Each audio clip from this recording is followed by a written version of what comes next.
The rice explosion, Japan, 1955. The clatter of pans, the smell of soy, the rapid chatter of apprentices. In the kitchen of a small Tokyo restaurant, nothing suggested that the morning of March 3rd, 1955 would turn into a silent horror. Among the scorching stoves, a 22-year-old cook named Kenji Morimoto was perfecting what had become his obsession, creating the ultimate version of the neighborhood's traditional puffed rice. His idea seemed simple, even brilliant. Seal moist rice in a heated metal cylinder, then suddenly release the pressure to create a dramatic expansion. But this homemade version of pressure cooking turned his passion into a deadly trap. For weeks, Kenji had been heating his cylinder with a makeshift setup of gas burners and metal plates. But that morning, the room's humidity and worn-out equipment weakened the pressure valve. The trapped water inside the rice, acting like an explosive charge, kept heating, building pressure that no one was monitoring. When Kenji leaned over the device to check the rice, a dull sound echoed, followed by a brutal detonation. The cylinder burst in his hands. Metal fragments pierced his chest instantly, and the blast threw him several feet backward. The walls were splattered with scalding steam and bits of charred rice. Co-workers rushed in, but it was too late. The explosion was strong enough to crack the floor tiles and destroy the oven structure. Investigators later determined that the internal pressure had exceeded 10 bars, more than some modern industrial equipment to me can withstand. This death, long buried in local archives, became a cautionary tale about the dangers of homemade culinary experiments, proving that cooking, when it flirts too closely with physics, can turn into a weapon. The Cursed Walk-In Freezer, United States, 2013. On July 10th, 2013, in a Georgia hotel, an experienced cook named John Amerson started his night shift. Quiet and methodical, he was always the first to check inventory. That evening, he stepped into the walk-in freezer to reorganize dairy products and prepare the next day's orders. The heavy, automatically locking door slammed behind him with a metallic thud. Normally, this wasn't a problem. Walk-ins have interior safety handles, but a week earlier, an electrical short had damaged the mechanism. The manager promised repairs, unaware that this oversight would soon cost the life of one of his most loyal employees. Inside, the temperature dropped below freezing. Trapped, John tried forcing the door open, then began pounding it with plastic crates to get someone's attention. But the kitchen was loud, the music was blasting, and the staff worked in an adjacent room. Hour after hour, the freezer became an icy tomb. Exterior cameras recorded his silhouette through the fogged window, banging until he had no strength left. Eventually, hypothermia took over, violent shivering, confusion, loss of consciousness, then cardiac arrest. It wasn't until the breakfast crew arrived the next morning that the door was opened. John's body was curled in a corner, his frozen hands still reaching for the broken handle. His death sparked immediate safety reforms across multiple hotel chains, mandating redundant emergency exits so no worker would ever die trapped in their own workplace again. The Chef and the Molten Sauce, France, 1871. In 19th century Paris, restaurant kitchens were theaters of fire. Among their stars was Etienne Larocque, a prodigy chef whose dangerous perfectionism was legendary. At just 29, he led an entire brigade and was known for his fiery temper and his rich sauces cooked in bain-marie pots over coal-fired heaters. On November 14th, 1871, he worked on a bold experiment for the era, a caramel-based sauce infused with spices. But his equipment was primitive and hazardous, heavy copper pots heated over unstable coal braziers. As the caramel reached extreme temperatures, one of the plates shifted under the weight. The pot tilted just enough to unleash a sudden cascade of molten sauce. Before Larocque could react, the thick, lava-like caramel poured over his hands and chest. The pain was instant, but panic turned the accident into a catastrophe. He stumbled backward, tripped over a flour sack, and fell directly onto the burning coals. The molten caramel continued to run down his body as his clothes ignited. Other cooks took several minutes to drag him free. Larocque died the next day from severe burns. Parisian newspapers reported the incident widely, highlighting how deadly and unforgiving kitchens of that era were. His death later influenced key culinary safety standards, especially the stabilization of pots and cooking surfaces. The Fatal Cleaning, Canada, 1998. In Vancouver, on February 26, 1998, a young dishwasher named Miguel Torres volunteered to clean a commercial deep fryer after closing time. It was a routine task, but that night, a tiny oversight turned it into a tragedy. Miguel believed the fryer had been unplugged and cooled. In reality, its faulty thermostat kept the oil extremely hot despite the switch being off. When he wiped the rim with a damp cloth, small drops of water fell into the still boiling oil. The reaction was instant and explosive.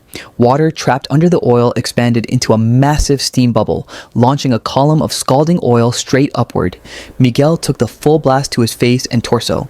His screams alerted a server counting the register, but when she entered the kitchen, Miguel was already on the floor, his skin peeling and melting.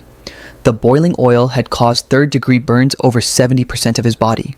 He was rushed to the hospital, but respiratory damage from inhaling burning vapors proved fatal. The investigation revealed the fryer hadn't been serviced in more than 3 years. The tragedy triggered major improvements in restaurant inspection standards across Canada. The Treacherous steam oven. Germany, 2004. In an industrial bakery in Hamburg, the morning rush was underway. At 4:50 a.m., Klaus Hartmann, a respected 48-year-old baker, prepared par-baked breads for the ovens. One machine, a modern steam oven, was powerful but still poorly understood by the staff. That day, one of its internal steam ducts was partially clogged with flour residue. Klaus, pressed for time, ignored the blinking warning light indicating abnormal pressure. When he yanked the door open to check the bread, a blast of super-pressurized steam erupted with the force of a jet. The thermal shock was immediate. Steam over 180 degrees Celsius burned his face and arms and seeped under his clothes. Disoriented, he stumbled backward, hitting his head against a metal table. Despite co-workers rushing to help, the internal burns and concussion proved fatal. His death led manufacturers to update safety systems. Modern steam ovens can no longer be opened until pressure drops to safe levels. The toxic mixture. India, 2016. In a school canteen in Bihar, head cook Sunita Devi prepared lunch for more than 150 children. Among the ingredients was a batch of cooking oil that had raised suspicions for weeks, but with no budget for replacements, it was kept in use. That morning, while stirring a pot of lentils, Sunita noticed a harsh smell coming from the oil container. She poured a small amount into a pan to heat it and check its condition. What she didn't know was that the oil had been accidentally contaminated with pesticide stored in the same room. As the oil heated, toxic fumes filled the air. Leaning over the pan, Sunita inhaled them directly. Within seconds, she began coughing violently.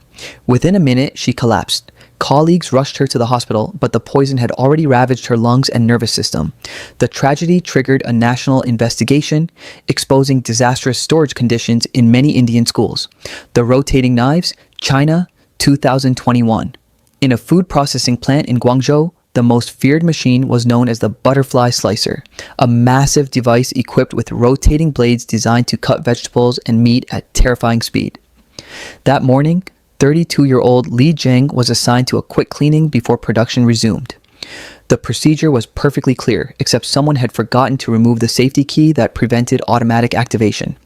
As Li reached inside the central chamber to remove stuck debris, a faulty sensor triggered the machine. The blades began spinning instantly. Before he could react, his arm was severed and he was pulled deeper into the mechanism. Co-workers cut the power, but the massive blood loss was fatal. The incident pushed many Chinese factories to upgrade mandatory lockout systems. The tragic competition barbecue, Australia, 2009. At a cooking competition in Brisbane, dozens of barbecue enthusiasts gathered. Among them was Mark Doyle, a fan of slow cooking who used a large homemade smoker he had built himself. But the smoker had a flaw, a poorly welded airflow valve that let in too much oxygen when temperatures rose. During the event, Mark added wood chips soaked in alcohol to intensify the smoke. The excess oxygen mixed with alcohol fumes created an explosive pocket. When he lifted the lid, fresh air ignited a fireball. The flames blasted directly into his face and torso. With burns covering more than 80% of his body, Mark died 2 days later. Event organizers soon mandated equipment inspections for all homemade devices. The Deadly Kitchen Robot, South Korea, 2023. In a highly automated food prep factory, a programmable robot handled heavy ingredient crates with flawless precision, dramatically reducing worker strain. But one evening during routine maintenance, an operator named Han Seong stepped too close just as a remote software test began.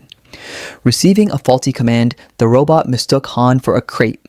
The mechanical arm clamped around his torso, squeezing tightly before trying to place him onto the conveyor belt. Co-workers watched in horror, unable to stop the automated cycle in time. Han died from massive chest compression. The incident sparked national debate over robot-human safety in food industries. The Sous-Vide pot explosion. Italy, 1987. In a Florence restaurant, chef Roberto Cariani was experimenting with a rare technique at the time, long-duration sous-vide cooking. His improvised setup, a sealed metal pot placed on an industrial heater, was not designed to handle pressure variations. On September 19th, 1987, after 12 hours of cooking, Roberto tried to open the pot to check his marinated meat.